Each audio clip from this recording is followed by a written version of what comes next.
लोग पढ़ेंगे कि मोमेंटम और फोर्स में क्या रिलेशन है। तो एक रुकी हुई गाड़ी है, ठीक है, उस पर हम लोग फोर्स लगा रहे हैं। रुकी हुई गाड़ी पे जब हम लोग फोर्स लगाते हैं तो गाड़ी नहीं चलती है, लेकिन रुकी हुई गाड़ी पे कुछ समय तक फोर्स लगाते हैं तो गाड़ी चलने लगती है, मतलब गाड़ी में एक्सीलरेशन जनरेट हो जाता है। तो फोर्स का कुछ समय तक लगाए जाने के कारण एक्सीलरेशन जनरेट होना, मतलब गाड़ी में ऑलरेडी मास था, पहले u 0 था, बाद में u जो है v हो गया, मतलब वहाँ पे मास इंटू मतलब पहले mu था, अभी mv हो गया ना। तो हम कर सकते हैं कि ft बराबर m जो है मतलब rate of change of moment,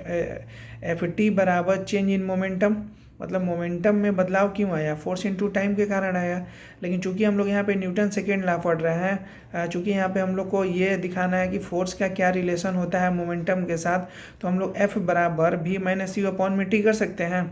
हम लोग कर सकते हैं। अब प्लस यहाँ पे मास भी लग रहा है तो F बराबर m b minus m u upon में टी कर सकते हैं। तो ये हम लोग कर सकते हैं कि जो अनबैलेंस फोर्स लगाते हैं किसी भी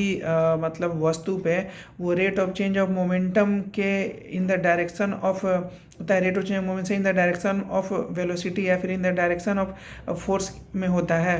ये चीज़ कह सकते हैं। इसी को मैथमेटिकली जब प्रूव करेंगे v minus you by T बराबर क्या होता है, a होता है, तो f बराबर एम ए आ गया, तो हम लोग कह सकते हैं कि फोर्स बराबर मास इंटू एक्सीलरेशन हो गया। तो इससे हमको फोर्स का डिफिनीशन फॉर्मूला मिल गया कि f बराबर एम ए कहाँ से आता है, न्यूटन सेकेंड लॉ से आता है। इसके बाद फोर्स का डिफिनीशन कहाँ से आता है, तो न्यूटन के फर्स्ट लॉ से आता है, क्योंकि वहीं पर अनबैलेंस फोर्स के बारे में बात होता है ना, कि अनबैलेंस फोर्स आता है जो किसी में क्या बोलते हैं, जो पुश किसी भी वस्तु में जो होता है अनबैलेंस फोर्स लगाते हैं तो कोई जो वस्तु होता है मोशन में आ जाता है, रुक जाता है, क्या होता है, नहीं हो गया, तो ये पता चल गया। तो न्यूटन सेकेंड लॉ से हमको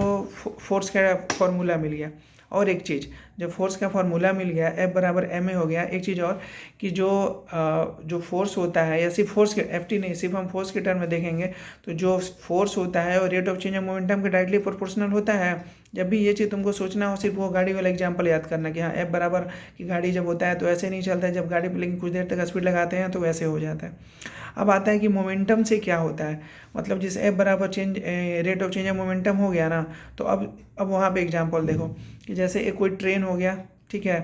तो लोग बोलते हैं कि ट्रेन अगर मान लो 5 के स्पीड से चल रहा है, ठीक है, और एक आदमी से टकराया, बस जो हो गया 5 के 10 के स्पीड से चल रहा है, ट्रक 10 के स्पीड से टकराया, और एक गाड़ी जो हो गया मान लो ये तुम्हारा साइकिल हो गया, साइकिल मान लो 70 के स्पीड से भी चलाया, इन तीनों केसों में मोमेंटम कहाँ ज़्यादा होगा, ऑब्वियस सी बात है ट्रेन में मोमेंटम बहुत ज़्यादा होगा, क्योंकि ट्रेन में मास बहुत ज़्यादा है, वेलोसिटी कम भी है लेकिन मास इतना ज़्यादा है कि वेलोसिटी का कोई फर्क नहीं पड़ता है। तो जब जहाँ मोमेंटम ज़्यादा क्रिएट होगा वहाँ पर फोर्स भी ज़्यादा क्रिएट होगा, जब जहाँ पर फोर्स ज़्यादा क्रिएट होगा, जहाँ पर मोमेंटम ज़्यादा क्रिएट होगा, ऑब्वियस सी बात है कि सबसे ज़्यादा नुकसान वहीं पर होगा। साइकिल वाले केस में क्या है कि उसका वेट इतना कम है, स्पीड भले ही बहुत ज़्यादा हो गया, लेकिन स्पीड ज़्यादा लेकिन वेट इतना कम है, वहाँ पे बहुत कम मोमेंटम जनरेट होता है। तो कम मोमेंटम जनरेट होने के कारण ना वहाँ पे फोर्स ज़्यादा अप्लाई नहीं होता है, वहाँ पे लोगों का मरने उड़ने का सीन नहीं होता है। तो जितना ज़्यादा मोमेंटम उतना ज़्यादा फोर्स, क्योंकि फोर्स है मतलब होता है ना, फोर्स है तभी मोमेंटम है, मोमेंटम है तभी फोर्स है। उसके बाद न्यूटन थर्ड लॉ से हम क्या जानते हैं कि न्यूटन थर्ड लॉ यही ना कहता है कि अगर मान लो to equal action is equal to reaction, मतलब जितना हम फोर्स डेवलप करेंगे, जैसे टक्कर होता है लोग मर कैसे जाता है, जो ट्रेन जितना तेज़ी से उससे जाके टकराया उसके अंदर भी एक फोर्स है, और जो वस्तु है जब उससे टकराएगा तो वो भी इक्वल फोर्स अप्लाई करेगा। भले मतलब यहाँ पे दो वस्तु के बीच में टक्कर हो रहा है ना, ये इससे जाके टकरा रहा है, मतलब जो ट्रेन है व्यक्ति से टकरा रहा है, व्यक्ति भी उससे टकरा रहा है, तो जो ट्रेन का मोमेंटम है उसमें ट्रांसफ़र हो गया और गाड़ी का इसका मोमेंटम इसमें चला गया। तो जब ट्रेन का मोमेंटम इंसान में जाएगा तो ट्रेन इतना उसके जाए मतलब मोमेंटम मतलब फोर्स, जब इसका फोर्स इसमें जाएगा तो इतना तेज़ी से जब व्यक्ति पे फोर्स लगेगा ना कि उसका शरीर का पुर्जा हिल जाएगा और इंसान वहाँ पे एकदम ब्लास्ट कर जाएगा, फट जाएगा, मर जाएगा। तो यही होता है कि मोमेंटम का ट्रांसफ़र होता है। यहाँ पे न्यूटन थर्ड लॉ लग गया। उसके बाद हम लोग जो law of conservation of momentum पढ़ते हैं वो भी न्यूटन के थर्ड लॉ के कारण ही होता है। और एक चीज़ और है कि जैसे मान लो कोई गाड़ी जाके टकराया,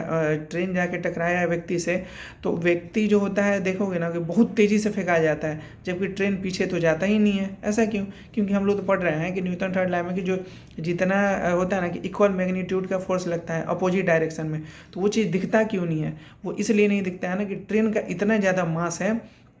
कि इतना ज़्यादा मास है ना कि उसमें इतना ज़्यादा मास होने के कारण उसमें जो वो आके टकराता है तो एक्सीलरेशन हल्का फुल्का तो उसको देता है, लेकिन उसमें कोई फ़र्क नहीं पड़ता है। लेकिन इंसान का जो है ना मास इतना कम है, इतना कम होने के कारण जब ये टकराता है ना तो इसका पूरा एक्सीलरेशन वहाँ पे ट्रांसफ़र हो जाता है। जैसे एग्जांपल ये नाव वाला एग्जांपल होता है ना कि जब नाव, जैसे हम धरती में जब हम चलते हैं तो हमारे द्वारा जो है धरती पे भी जैसे हम आगे जब बढ़ते हैं तो हम आगे फोर्स लगाते हैं, तो जैसे होता है जब आगे फोर्स लगाते हैं तो जैसे हम जब हम आगे बढ़ते हैं तो धरती, एक सेकंड, पृथ्वी वाले केस में होता है कि जब हम आगे बढ़ते हैं तो हम पृथ्वी पे फोर्स लगाते हैं, पृथ्वी हमारे फोर्स लगाता है। जब पृथ्वी हमारे फोर्स लगाता है तो हम तो आगे बढ़ जाते हैं, लेकिन पृथ्वी पीछे नहीं जाता है। क्यों? क्योंकि मास इतना ज़्यादा है ना कि हमारा दिया हुआ फोर्स उस पर कोई फ़र्क ही नहीं पड़ता है। उसी तरह ट्रेन में होता है, ट्रेन में हम भी फोर्स देते हैं, ट्रेन हमको फोर्स देता है। जब हमको फोर्स देता है तो हम सीधे फेंका जाते हैं, क्योंकि हमारा मास कम है, एक्सीलरेशन बहुत तेज़ी से होता है। जब हम उसको देते हैं ना, अपना फोर्स देते हैं, तो उसका मास इतना ज़्यादा है ना कि वहाँ पे एक्सीलरेशन का कोई फ़र्क ही नहीं पड़ता, वो पीछे जाता ही नहीं है, क्योंकि F बराबर हमेशा बराबर m में होता है। तो ये एक्चुअली डिपेंड करता है, एक्सीलरेशन मैग्नीट्यूड पे डिपेंड करता है कि किसी भी वस्तु का मैग्नीट्यूड कितना है, मास कितना है, ठीक है। लेकिन वही नाव वाले केस में आते हैं, जब नाव पर से हम उतरते हैं तो हम आगे बढ़ते हैं तो नाव पीछे नीचे की तरफ धंसता है, ऐसा होता है। यहाँ पे जैसे कुशन वगैरह होता है, जैसे नहीं होता है गद्दा वगैरह, गद्दा पे जब हम कूदते हैं तो हम जब नीचे ऐसे नीचे नहीं, जैसे बच्चा वगैरह नहीं होता है जब नहीं झूला टाइप का वैसे होता है, स्विंग टाइप का, जब बच्चा उस पर नीचे जाता है तो सीधे ऊपर फेंकता है। तो वहाँ पे क्या होता है कि ये बहुत ज़्यादा ऊपर फेंक देता है, वो कम फेंकता है, मतलब ऐसा बैलेंस बनाया गया रहता है। एक चीज़ और जानना था, मोमेंटम का यूज।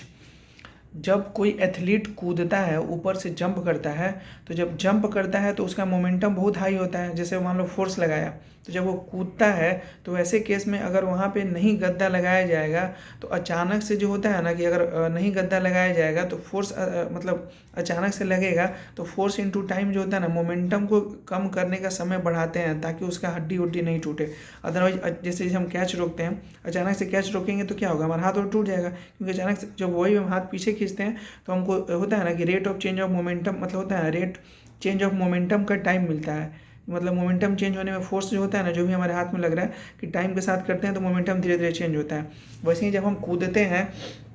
तो हमारा मोमेंटम बहुत हाई होता है, मास इंटू वेलोसिटी हमारे पास बहुत रहता है। अचानक से कूदेंगे तो होता है ना कि चीज़ें मतलब चोट लग जाएगा। वैसे ही एक होता है इम्पल्स। इम्पल्स क्या होता है, फोर्स इनटू टाइम। कि जैसे एक होता है ना कि हमारे पास फोर्स तो इक्वल है, जैसे एक बॉल हो गया, ठीक है, तो बॉल को एक अगर हम धीरे से मारे, ठीक है, अब बॉल को बहुत तेज़ी से मारे तो क्या यहाँ पे इम्पल्स ज़्यादा लगता है, मतलब अचानक से, उसको इम्पल्स बोलते हैं। एक और चीज़ है कि न्यूटन का जो सेकेंड लॉ है जो F बराबर m में आता है, इसकी मदद से जो होता है ना F बराबर m में होता है, यही होता है F बराबर m में होता है। तो इसकी मदद से जो है ना कि हम न्यूटन के फर्स्ट लॉ को भी प्रूव कर सकते हैं। कैसे? अभी तक हम लोग पढ़े कि Ft बराबर mv माइनस mu होता है। कैसे था पता ही है कि जब चेंज ऑफ मोमेंटम जो होता है वो फोर्स इनटू टाइम के बराबर होता है। और हमको पता है कि जब अनबैलेंस फोर्स नहीं लगाएंगे, न्यूटन फर्स्ट लॉ में क्या है कि अनबैलेंस फोर्स के कारण चीज़ें होती हैं, तो जब अनबैलेंस फोर्स नहीं लगाएंगे तो F जो है जीरो हो जाएगा, तो F जीरो तो Ft जीरो, तो mv माइनस mu हो गया। ऊपर से हम भी जान रहे हैं कि इसमें जो है स्पीड हो ही नहीं रहा है। जब वस्तु अगर मान लो या सपोज करो वस्तु जो हो गया, मतलब जब न्यूटन फर्स्ट लग रहा है तो वहाँ पे कांस्टेंट स्पीड से चीज़ें चलती हैं या कांस्टेंट वेलोसिटी से चलता है, तो u इजकल टू v हो गया, तो u इजकल टू v हो गया, तो fu जो हो गया हमारा क्या बोलते हैं mu mv हो गया, तो u इजकल टू v हो गया। तो u मतलब कुछ है, जो भी है u और v दोनों बराबर है, तो यहाँ पे दोनों जब